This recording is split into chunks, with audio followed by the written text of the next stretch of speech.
Hello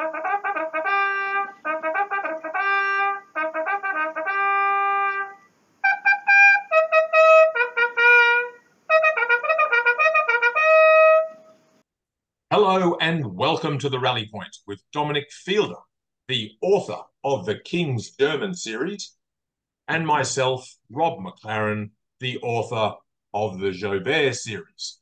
Hello, Dominic Fielder. Hello, Rob. How are you? I'm really, really well. Very, very well. Now, each month at the Rally Point, we catch up with friends who enjoy the Napoleonic period. Everyone, we're recording the first 30 minutes of the gathering, and once the recording is over, we remain online as the conversation continues. And this month, we'd like to welcome Dr. Stephen Summerfield to the Rally Point. Stephen is a Napoleonic specialist, an industrial chemist by trade, and is based in southern England. Stephen, welcome. And Dominic, over to you. Hello, Stephen. And as Rob said, welcome to the Rally Point. Today, you're going to talk to us about the sort of the mass grave found at Vilnius. It's a subject, as you sent me your slides, that I was touched by just how little I knew about it and the tragedy behind the science. Perhaps you could give us an insight, first of all, into what was found based around the archaeology, and then we can draw out some of the perhaps some of the human stories that have been discovered through Vilnius so far.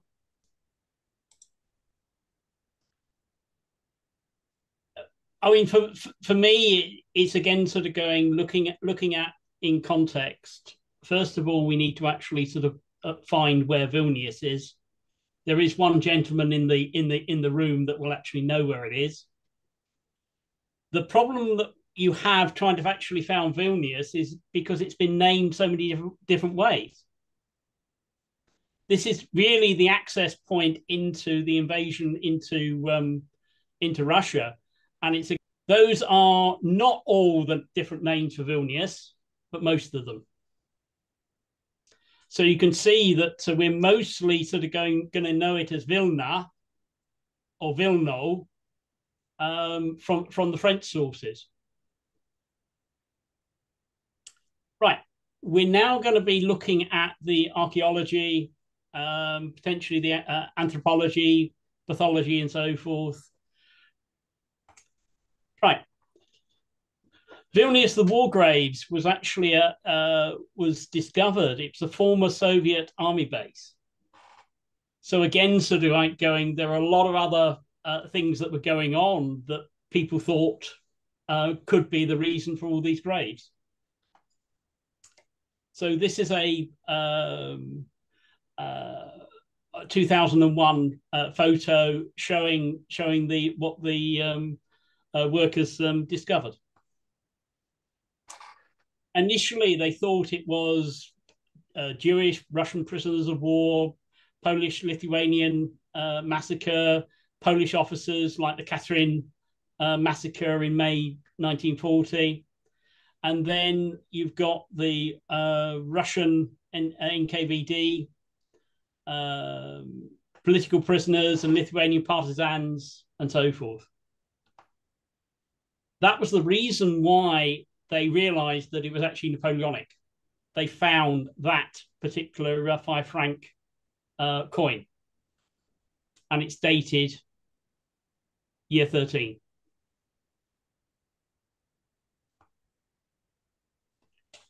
The inspiration of the book, Paul Richardson, my colleague, who's a former para, went there in January 2005 and wrote a book.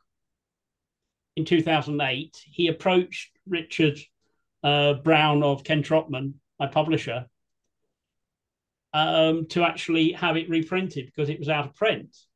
I looked at it and went, there's a great opportunity to actually go and expand and use his illustrations and photographs and so forth to actually get a better picture of what was there.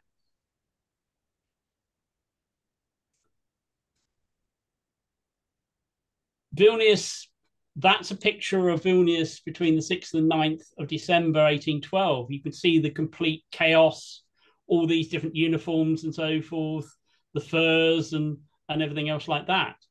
This is right at the end of the retreat from Russia. So you're literally within, has a huge amount of stocks of food and supplies and everything else like that. And you're talking about 2 or 3 days from crossing the Niemen. And Niemen, of course, you're back into Poland. Or just further north, you're back into East Prussia. That's the Dawn Gate, which you saw in the previous one as it is today. And you can actually see the town hall has been preserved. Vilnius, you're talking about 37,000 dead corpses in the streets, 3,500 dead horses in the streets. This is what the Russians were having to deal with when they actually took Vilnius in the 10th, 11th of December. It took 3 months to remove the bodies, immense time. And remember, as our colleague knows, in Vilnius, you can't dig anywhere. You could probably use some explosives to go and blow some holes. But again, sort of going, it's frozen ground. So it's again sort of going the trying to actually find places to actually bury. And we'll go through a bit later, sort of going where they've been and why they're there. But also you think about that any large army brings disease, a huge concentration of people and so forth. And the cost to Lithuania is just immense, that over a third of the inhabitants died in 1812, 1813, 1814. Probably most from typhus that was brought in by the Grand Armée and the Russians.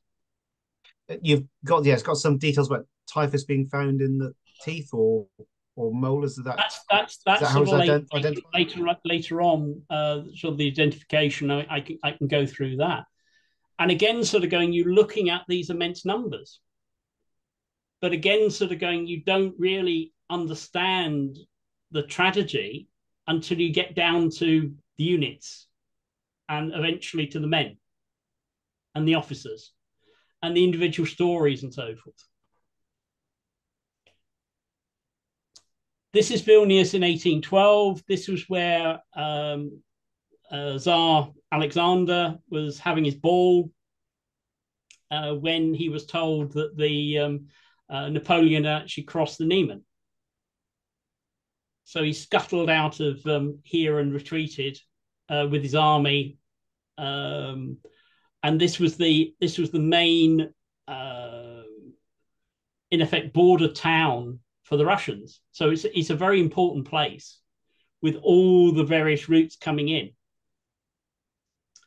So you've got a wall going round the walled city. Again, that was going back to medieval times, and was in pretty poor state.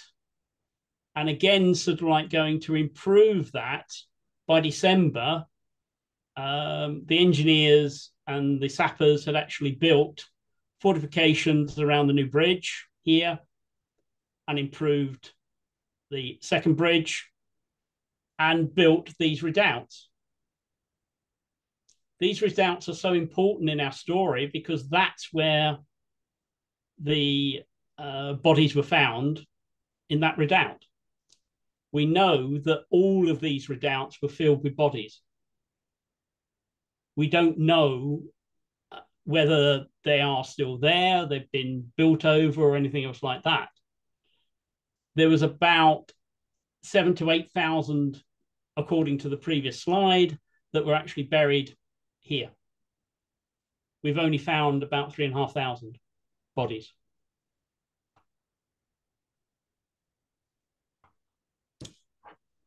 The excavation, plot one was done by the French team. who strangely everything was identified as a Frenchman. The plot 2 and 3 were used by the Lithuanians. That is the type of first stage when you're actually looking at and surveying bodies, because you're wanting to actually know the orientation of how they're actually buried. And as you can see, there is no orientation. Those circles there, hopefully you can see, are the heads. And then you've got the line to actually show, in effect, the direction of where they're buried. So what does that suggest to you? They're just there's no east west to that. They're just buried in a hurry, aren't they? It's yes, it's so again, you're talking about being thrown in from the edge of the ditch. So that, but again, sort of going, we don't have that for plot 2 and 3, because the archaeology that was done by the Lithuanians was throwing bones into black plastic bags. There was no stratification. They went down very carefully, as you can see in the next slides, and so with the boards across here, and they got brushes out, which you can see here, and they're actually marked, and you've got it the quadrants and so forth. So you can see how carefully the French team actually looked and exposed the bodies. Unfortunately, you didn't have that with the Lithuanian, and I believe that 90% of the artifacts that were actually retained and found were actually from the French dig area and not from the 2 larger pits. And being that there's only about 600 bodies or less was in the French sector, there's about 3,000 in the French sector. You can see how much was lost. The restoration is quite fascinating. That you've got this here is a reconstruction from the materials that were actually found. It was actually flattened, and the actual shako here was flattened with a plate and so everything else like that. You can see that's what the state of it, or part of that particular shako was.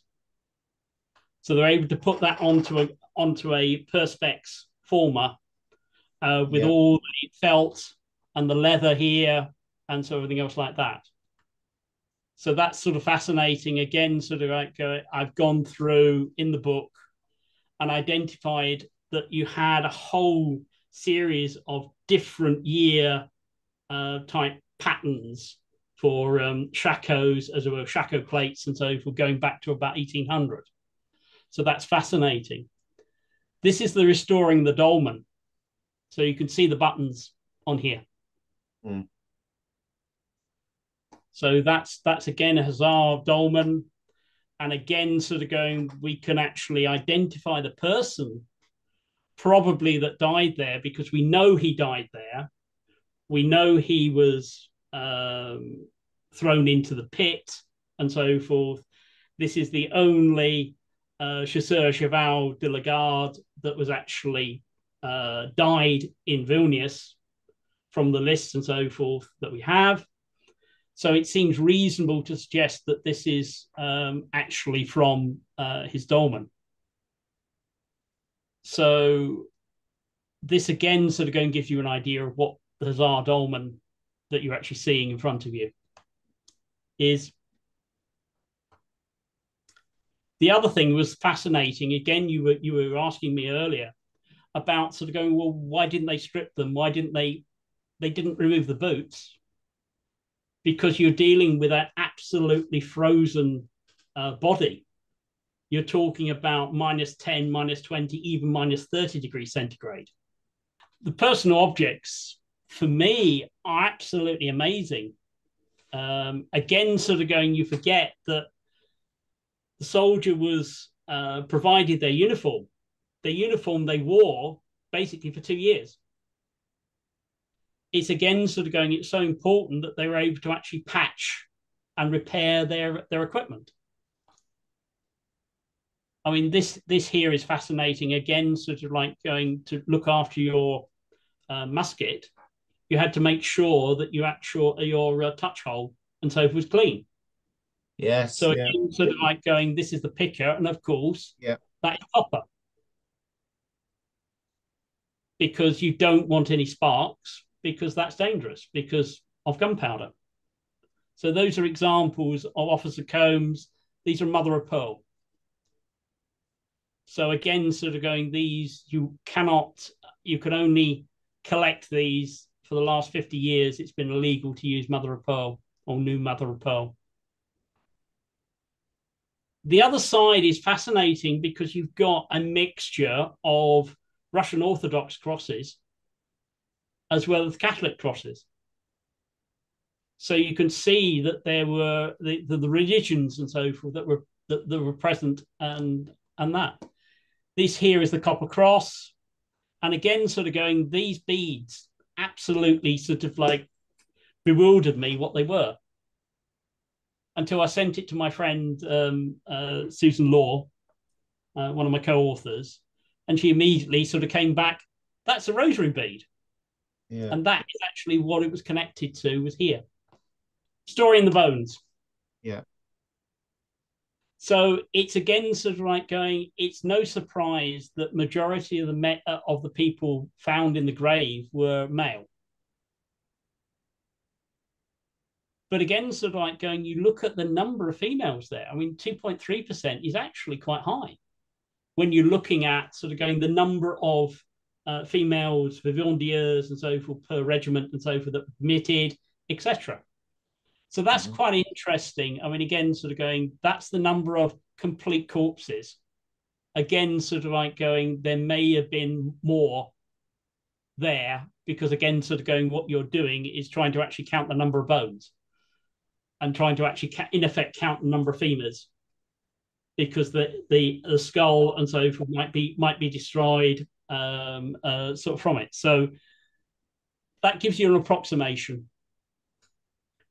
And again, sort of like, we've got here that you've got number identified that were definitely male and definitely female, but you look at the number that are actually unidentified, because again, sort of going, you've got nothing about either the skull or the pelvis to actually identify whether a male or female.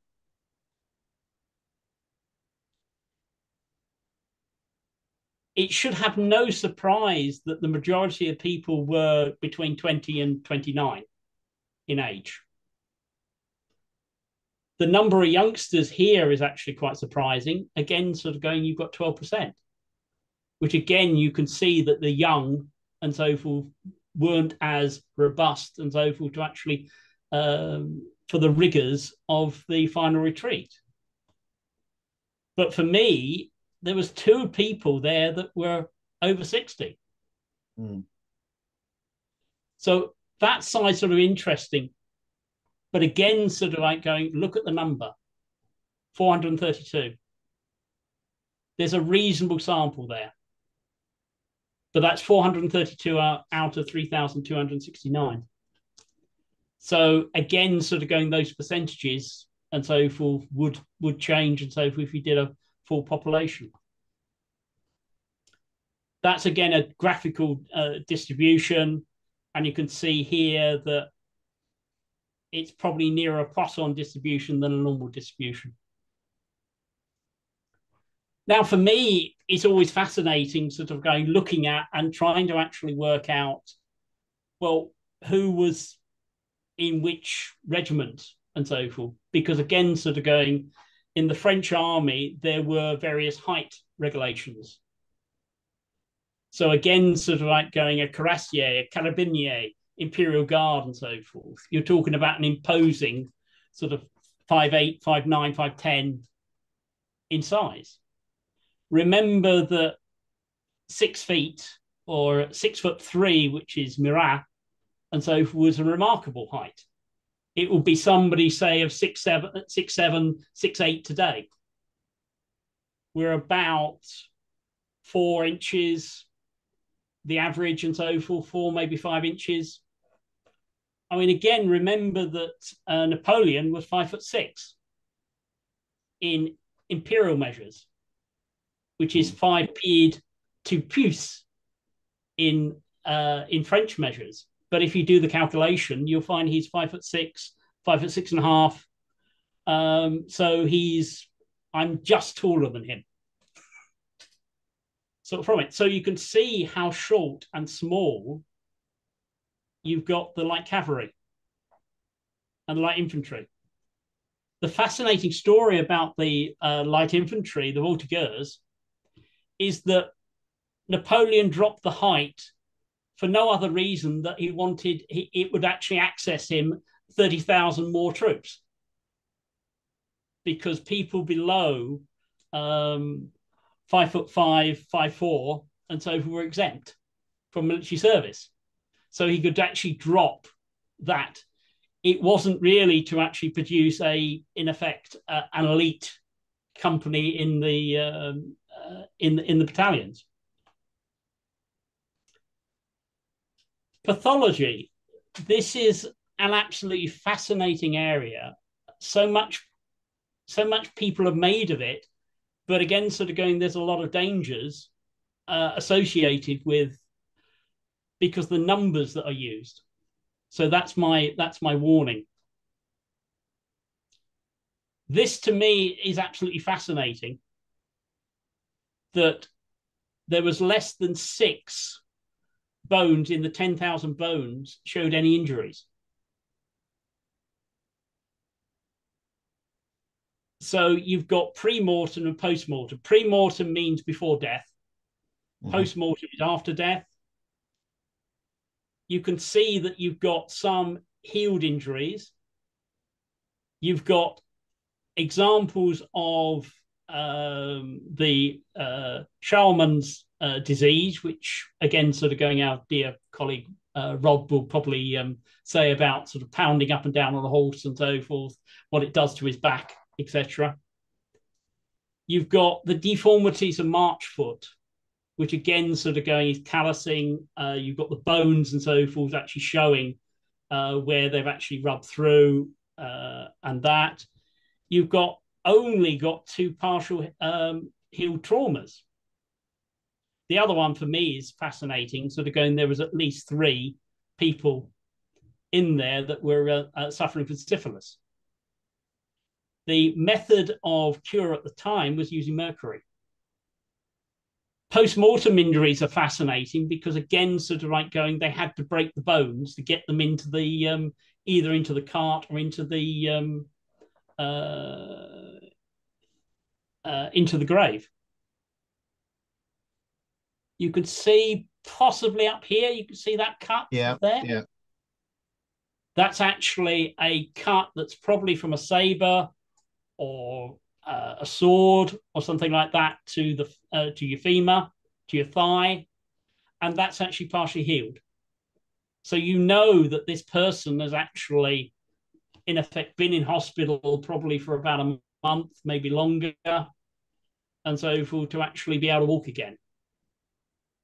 But it's again sort of going, so you've got there probably about a month's healing, maybe a bit more, that you've got there. This here is a post-mortem break. Now, for those people that have tried to actually break femurs or break leg bones and so forth, cattle. I think that's possibly the wrong group, Stephen. I think that's your. That's the Tuesday night. Sorry, oh, okay, fine. That must be my scientist group. That would go out there and try and actually sort of like see how hard it is to actually go and do that. But you can see there that that's an example of a post-mortem break. Now, this is an area that's absolutely fascinating, where you can actually use isotopes. Every element has got an isotope, which means it's got a different number of neutrons. So basically it weighs a bit differently. Think of a mass spectrometer as literally a very, very expensive pair of scales. With that, you can actually look at the ratios And then you can actually work out where they actually got their water from. It's much harder nowadays because people are drinking de-ionized water, filtered water, and bottled water. But you can see an idea of where in Europe they actually came from. You've also got different types of pathology. You've got chronic pain in the tibia and so forth. You've got a start of something like arthritis. You've got some indication of a louse-borne pathogen. Unfortunately, they didn't do DNA, so we can't actually distinguish between typhus or trench fever in this case. So again, sort of going, you've got a huge amount of information that you could have actually got from the bones. But again, sort of going, you could see 2, 4, 6, 8, 9 samples. There's 3,269 bodies. So again, generalizing this is very difficult and should be avoided. The other side is looking at, again, stable carbon and nitrogen, because those are sources from your protein and the vegetables that you're eating and so forth. You can then also go and actually look at where they came from. And you can see the type of diet that they're having. And again, sort of like going whether it's a low or high vegetable diet. But again, sort of going, I mean, this is a bit better. You've got 78. But you've got 78 examples. So again, sort of going, you've got a general idea that there is only a few that were Frenchmen. About half were actually French. Germans, Austrian, Tyrol, so they're probably in the Bavarian army, Italy or Poland. And then you've got southern Spain, Croatia, and so forth. So you've got that Mediterranean type diet. And so sort of there. So the other side is you're looking at the dental. So you can see how fit they were, the people. So you've got very low tooth loss and so forth. So you've got very little calcareous plaque on your teeth, abscesses. There were actually some evidence of the use of sugar and so forth. Those are probably, but we can't be certain, they were officers. Good enamel. And again, sort of going, there was plenty of examples of staining. We can go through the buttons if you want, sort of just after this. I feel that for lots of reasons we should. I mean, not only because in the Napoleonic model making world there are the button counters, but also there's a lovely button story, which I think you should reveal. The Royal Engineer story. Okay. These are 2 buttons that were found on the same coat. Now, again, sort of like going, it's very indistinct, but this is a Garde Consulaire Republic France. That's what it says around the outside. So this goes to 1800, 1799, 1800, 1801. Okay. And this is an Imperial Guard button. So that was on the same piece of cloth. So again, sort of going, you've got the usual thing of sort of going, buttons are very, very expensive. And you cut them off the previous coats and so forth, or you try and keep the coat that you were wearing going as long as possible, etc. So again, these are the waistcoat buttons. Again, you've got 2 different size buttons. This is a gilded button. We know it's gilded. You can see a little bit of the gold on here. Just about see that lightened area. So again, sort of going from that gilded button, we were able to actually sort of work out that it was the 17th line. Again, the only officer of the 17th line that died in Vilnius and so forth was chef de battalion Steron, who died there on the 8th of December. Again, we can't be absolutely certain, but that's the best we can do. These are other French buttons. Remember that these are all brass, and we'll come back to the lack of white metal buttons in a minute. That is, for me, fascinating. Unfortunately, didn't go in the book. I would love to have found that. I was going through all the buttons and all the pictures for this presentation and went, wow. I found a Royal Engineers. It could be a Royal Engineers. It could be an early button of the Royal Artillery. This is the Border Ordnance coat of arms. So you've got 3 cannon and 3 orbs above that. It's again sort of going the fascination of sort of going, well, where did that come from? Mm. This again sort of going, it could be that it was picked up either in Walcheren, 1809, or from the peninsula. But again, sort of going, the size of the button, it would have been on a waistcoat. And it probably would have been covered by the other, by your habit and so forth, so it wouldn't be shown. So yeah, that's got to be somebody's lucky button, doesn't it? That's, yeah. I always find in my experience that people tend to shoot me once they've met me. So, you know. So, oh, okay, fine. I mean, sort of go, yeah. I think you're on the right lines there, Stephen. So good. So again, it's underlining that this was misidentified as being French. This is Joseph Napoleon. So these are Spanish troops. So these are the relics from there. That's your Chateau plate, and there's the button. So we have got here the Vistula Legion, which was attached to the Imperial Guard. And then for our Dutch, he'll probably tell me better than me that this is evidence that the white uniforms were being used in Russia, because the last 3 here were actually sewn onto a what was an undyed cloth, and these were found nearby, and so for another probably from another body from here. And again, sort of going, only the elite companies and so forth seem to have been issued with their 123rd line regimental buttons. But again, sort of going, Martin will know better than I will. This is a Swiss button.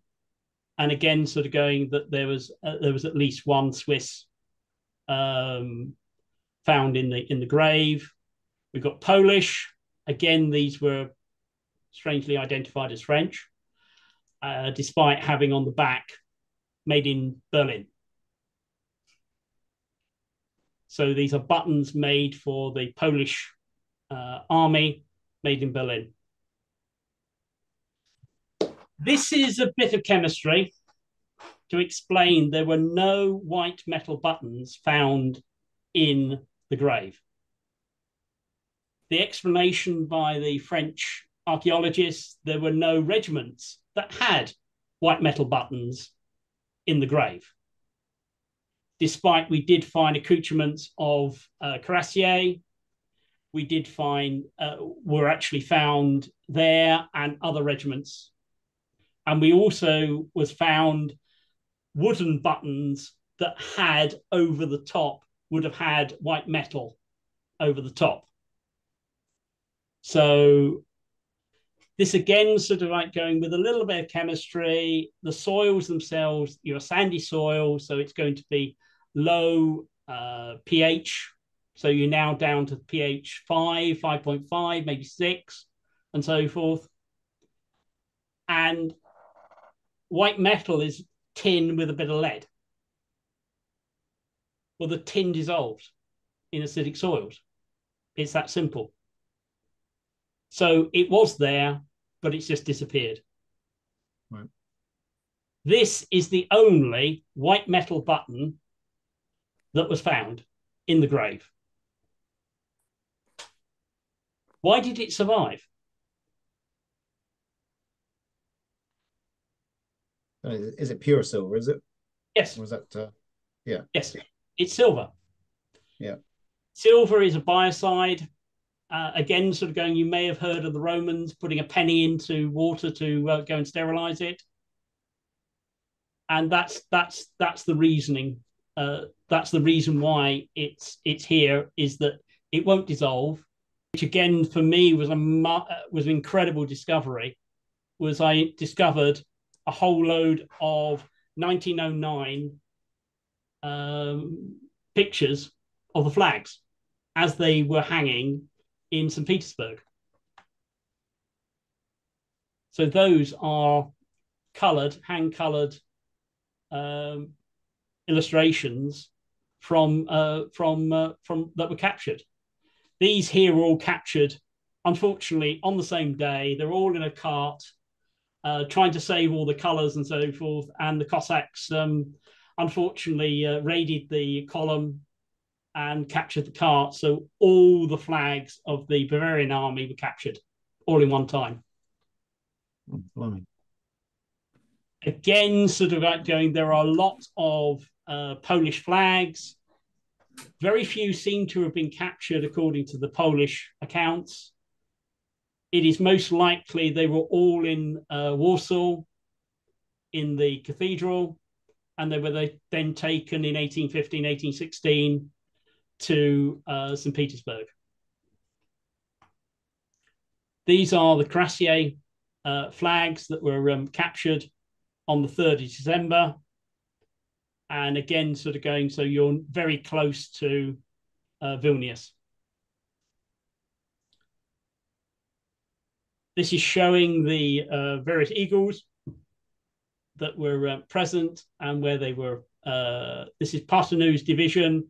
This was the unfortunate division that was sacrificed to actually allow the escape of what was left of the Grande Armée. And most of them were actually captured because they were marching in the wrong direction. So they got lost in the snowstorm. So there were captured some Imperial Guard flags and banners sort of there. And again, sort of going, this is very rare to actually see this. And very rarely has it been shown for the wargamers get at the right banner for their 1st Voltigeur Regiment. The other side is people forget that it was only the 1st battalion that had the eagle. All the other battalions had a flag with a simple spear point. And they're showing some of the dragoons' flags. That's partly in this book. Okay. That we've tried to pull together. Again, sort of going, that's going through the Russian, saying how many they found and where they buried them, etc. Again, sort of going through Martineau, which gives you the officers' deaths and so forth. We've got some evidence, but again, sort of going, unfortunately, you're talking about having to clear a town before it thawed, before there becomes problems with rotting bodies and disease and sort of that. So you're talking about a very short time to go and clear the town. There was about 37,000, as we had in the previous slide. There's about 37,000 that were actually recorded by the Russians as died in and around Vilnius. Brilliant chat so far. Thank you. But yeah, just tell us about what you've been working on, what's happening next. I think it'll be fascinating for our audience just to know the extent of your research. This is Grand Army 1805. It was a brilliant idea by my publisher Richard Brown. This is because I have a fascination for the 1805, 1806, 1807 campaigns, you've got the 1800, what I presented has come from the Vilnius book. This is the 1812 book, which looks at the attrition of the army, which again sort of going through the order of battles and seeing, and you can see that it's incredible, sort of like, do not be a infantryman. You've got a 5% chance of surviving. You want to be a cavalryman or a general. That's the Hanau book, which Jonas Deneath supplied some very, very interesting and important thing. This again sort of like shows that the Bavarian army fought extremely well and stopped the Grand Army for 2 days. They were let down by the Austrians, who didn't want wanted the Bavarians to suffer and didn't want the Prussians into Frankfurt. Again, one part of my work is actually beautiful uniform books. Prussian Army, I've written about 11 books on the Prussian Army, and according to the Waterloo Association, I don't know enough about the Prussian Army to give a presentation. I'm part of the Shorncliffe Trust. The Shorncliffe Trust is it was the second largest military camp in England. It's where the 95th Rifles got their number. It's where they were garrisoned and where their depot was. We're talking about Shorncliffe Archive, which again is putting together and grouping together manuals, those little booklets and so forth, into a volume that you can find. That gives you some idea. I mean, again, I'm probably past 110 books that I've done. Okay, thank you, everyone. Fascinating conversation so far. I'm about to end our recording, but please stay online as we continue to chat. To wrap up this month's Rally Point, thank you, Dr. Stephen Summerfield, for joining us. Thank you. Thank you, Stephen. For those of you who have joined us this evening, thank you for your time with us. Next time, why not join us here at the Rally Point next month, when we're going to catch up with French reenactor and translator Mark Middleton about extending into what's in a French infantryman's equipment and what's in his backpack. Simply contact Dominic or I for your Zoom invite, and our details are at the end of the video, and share Rally Point with your friends so we can hear from them as well. Any previous Rally Point chats are up on our YouTube channel. And if you've enjoyed this Rally Point, please leave a quick review. So it's good morning from me, and it's good night from him. Good night. Good night.